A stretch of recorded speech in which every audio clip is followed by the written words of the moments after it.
आप सभी का हमारे चैनल राजवीर यादव फिजिक्स पर बहुत बहुत स्वागत है। हम पिछले वीडियो तक 27 क्वेश्चन की बात कर चुके थे और आज हम बात करते हैं क्वेश्चन नंबर 28 की। क्वेश्चन है साइक्लोट्रॉन क्या है। क्लियर। इसमें डीज का कार्य समझाइए। इसमें जो डीज है, डीज का मतलब जो डी आकार के दो कक्षक हुआ करते हैं साइक्लोट्रॉन में, उनको एक साथ डीज कहा है इसने। साइक्लोट्रॉन आवर्ती का सूत्र भी ज्ञात कीजिए, और ये सवाल आया था 4 नंबर का। क्लियर। ये भी रिपीटेड है, इसलिए आप आपके नोट्स को देखकर इस क्वेश्चन का आंसर तैयार कर सकते हैं। अगला क्वेश्चन है एम्पियर का नियम लिखिए, और है एक लंबी परिनलिका के अंदर चुंबकीय क्षेत्र का मान ज्ञात कीजिए।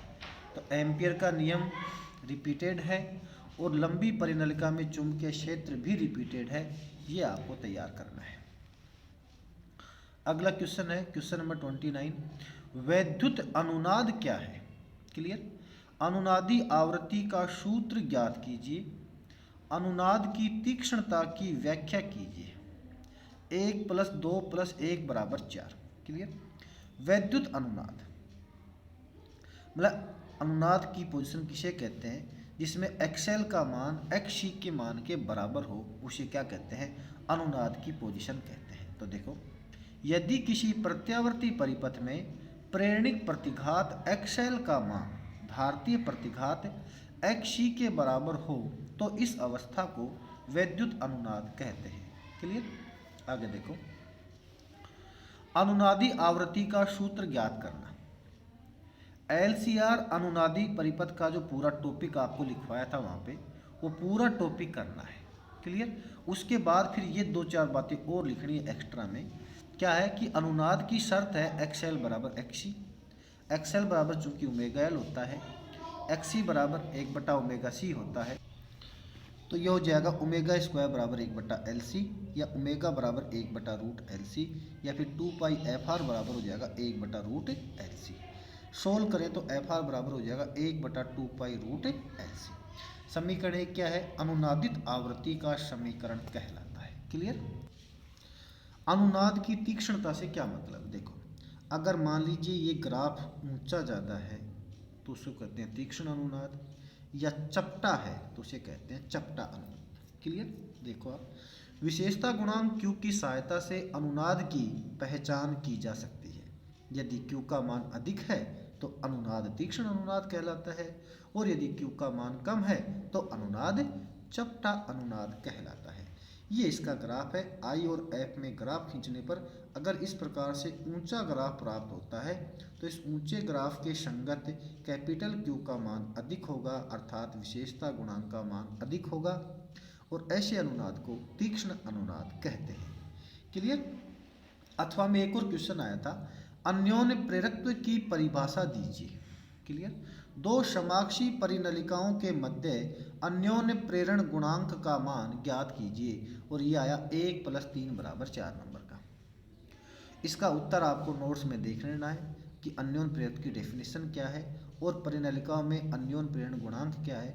इसका सारा काम आपको नोट्स में देखना है।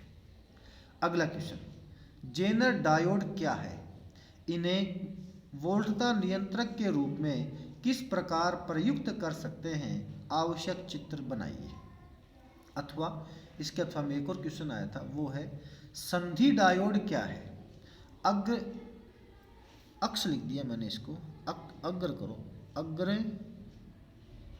अग्रदिशिक बायस अवस्था में पीएन संधि डायोड की कार्यविधि लिखिए।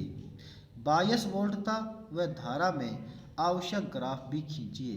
1 + 2 + 1 = 4 नंबर का है। देखो अब इसको, संधि डायोड किसे कहते हैं उसको समझो पहले, कि जब पी प्रकार के अर्धचालक का एक शिरा एन प्रकार के अर्धचालक के एक सिरे से जोड़ा जाए तो प्राप्त युक्ति को डायोड कहते हैं।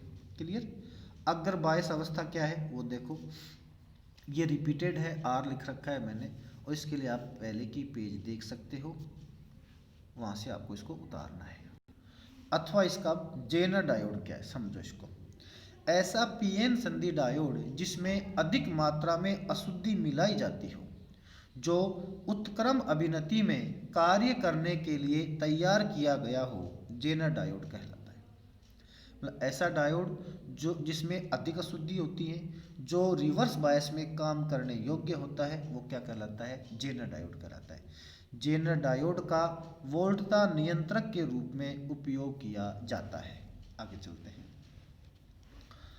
वोल्टता नियंत्रक के रूप में जेनर डायोड का उपयोग क्या है वो समझो। देखो बेटा, ये जेनर डायोड है। जेनर डायोड का सिंबल होता है, उसमें इस प्रकार से ये लाइन टेढ़ी होती है, बाकी औरों में सीधी होती है। इसको यहाँ पर हमने लगा रखा है। इस जेनर डायोड के दोनों सिरों के बीच में हम V इनपुट लगा रहे हैं, जो परिवर्तनशील वोल्टता है। पहले आपने देखा होगा स्टेबलाइजर वगैरह टीवी के साथ लगाया करते थे, आजकल नहीं लगाते हैं क्योंकि पुराने टाइम में व्यवस्था अच्छी नहीं थी बिजली की। जो लाइट आती थी उसमें वेरिएशन आता था, क्योंकि एक ट्रांसफार्मर से पूरे शहर या ज़्यादा ज़्यादा दूरी तक या पूरे गांव के अंदर करंट सप्लाई किया जाता था, इसलिए वहाँ काफ़ी समस्या रहती थी। आजकल वो समस्या को सोल्व कर दिया गया, इसलिए अब स्टेबलाइजर की आवश्यकता आज नहीं है। तो ये उस टाइम जो वोल्टेज आते थे ना, वो कम ज़्यादा आते थे, इस वजह से हमने लिखा यहाँ परिवर्तनशील वोल्टता। क्लियर? परिवर्तनशील वोल्टता यहाँ आरोपित हमने की इस जेनर डायोड के सिरों के बीच में। तो फिर इसके निर्गत में हमें यहाँ लोड प्रतिरोध RL जुड़ा हुआ है, और जिसके सिरों के बीच हमें नियत निर्गत वोल्टता प्राप्त हो रही है। क्लियर? VZ नियत निर्गत वोल्टता हमें यहाँ पर प्राप्त हो रही है।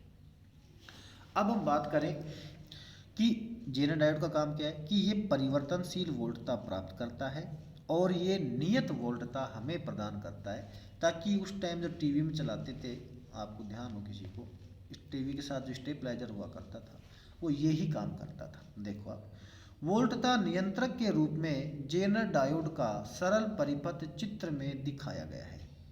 जेनर डायोड के दोनों सिरों के मध्य परिवर्तनशील वोल्टता V इन आरोपित की गई है। क्लियर? चित्रानुसार प्रतिरोध R भी लगा हुआ है। प्रतिरोध R का मान जेनर डायोड की पावर रेटिंग व जेनर वोल्टता पर डिपेंड करता है, निर्भर करता है। जेनर डायोड को इस प्रकार जोड़ते हैं कि यह उत्क्रम अभिनति में रहे। नियंत्रित वोल्टेज जेनर डायोड के समांतर क्रम में जुड़े लोड प्रतिरोध RL के सिरों के मध्य मिल जाता है। आगे समझो इसको। माना निवेशी अनियंत्रित विद्युत धारा I है। जेनर डायोड में बहने वाली धारा क्या है? IZ है। तो लोड प्रतिरोध में प्रवाहित धारा IL है। तब I बराबर IZ प्लस IL। क्लियर? या IZ बराबर I माइनस का IL, I माइनस का IL। अब IZ बराबर I माइनस का IL हो गया। तो आगे देखो, यदि जेनर डायोड का प्रतिरोध RZ हो तो, जेनर डायोड का प्रतिरोध क्या हो बेटा? RZ हो तो V0 बराबर क्या रहेगा? VZ। क्लियर? तो V0 बराबर हो जाएगा IL RL बराबर IZ RZ। आगे देखो, परिपथ में किरचॉफ के द्वितीय नियम से V इन बराबर होता है IR प्लस VZ।